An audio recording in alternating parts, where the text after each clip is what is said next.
We're live outside of Kroger Field, where Will Stein is about to be introduced as the next Kentucky head football coach in Luckett. This press conference is a little bit different than the last press conference we attended right over there. Not as many band members, not as many people. The media section, probably, 100 deep? Usually there's about 8. Mm-hmm. So, a little different. It's a big day out here. Yeah. Football weather. Yeah, I love it. Football weather to celebrate. Shivering over there. To celebrate a new era of Kentucky Wildcat football. We're about to go inside, hear from Will Stein for really the first time. He's been working here for a couple days, got to be the Y last night, but really going to hear from him for the first time and just find out what the plan is and how they're going to attack this moving forward. We know some of the plan. We learned that Justin Burke, former Lex Cath product, who played at U of L with Stein, he's been with Stein almost every step of the way throughout their careers together. He's going to be coming to Kentucky. I'm not sure how much is going to be said about that today. And also with Biondo, Biondo, I believe. Biondo. Pat Biondo. Pat Biondo. Yeah, we'll get it right. We're the coffee. We had coffee for it. It's still kicking in. But learned on our way up here that he is expected to be the GM. And Drew, Scoop Franklin, had it on KS Sports. Frank Franklin, Scoop Frank. I don't know what to call him. I don't know what to call him either. But there is a general manager role in place. I'm curious to figure out the structure of all that, Luckett. Funding, to me, do we figure out anything about the funding? Is he resourced, right? Does he feel like he's resourced? And just kind of what is the plan, what's the portal plan, and how are they going to operate that? Is the JUCO well? Is that dried up? Well, they had 1 of 3 junior college guys signed today. Which is a good thing. Staffing, do we get anything on staffing? And just what is the message, and I think overall messaging just to the fan base? Because that's really what this is about. It's about turning the page and really getting to make a first impression. To start off right and introduce yourself to the Big Blue Nation. He was excited when he got to be the Y, and I like that. You like seeing a little bit of juice. Mark Stoops, not a big juice guy. He wanted to go back to work, get to business. So curious if we'll see any of that, if we'll get any shots fired. You love when they take shots at Louisville or Tennessee, go out and pulls a Signetti.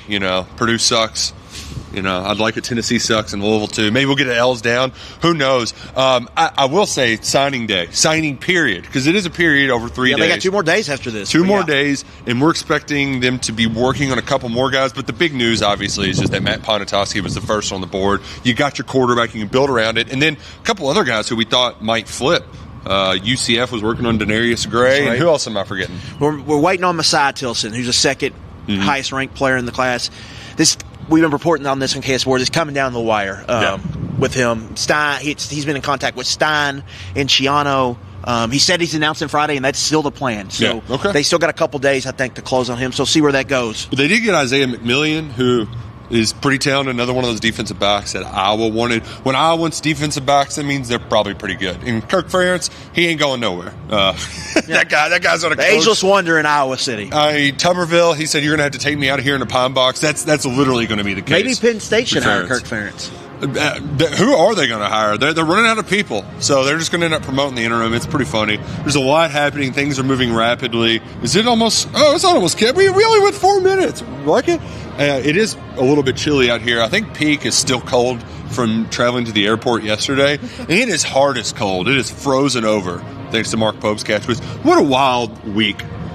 Well, I would just Kentucky say football was down bad. And look at it. Basketball fans are like, thank God we got football. I would just say for those of you all who haven't been in our sphere, maybe you're on our sphere online or on social media, but now you're jumped into the KSR Plus, welcome.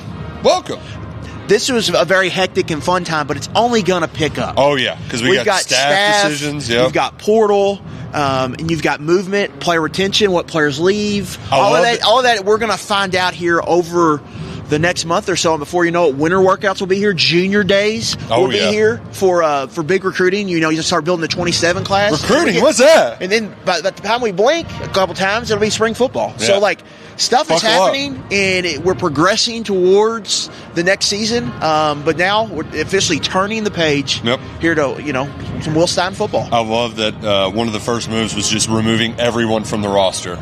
So who's going to be on it? We don't know. There's plenty to find out in the coming days and weeks. We're going to go hear from Will Stein for the first time. He's going to talk inside the Nutter Fieldhouse. We're going to talk to you about it afterwards on a Rapid Reaction. Make sure you're subscribed to the KSR YouTube channel. We'll see you afterwards.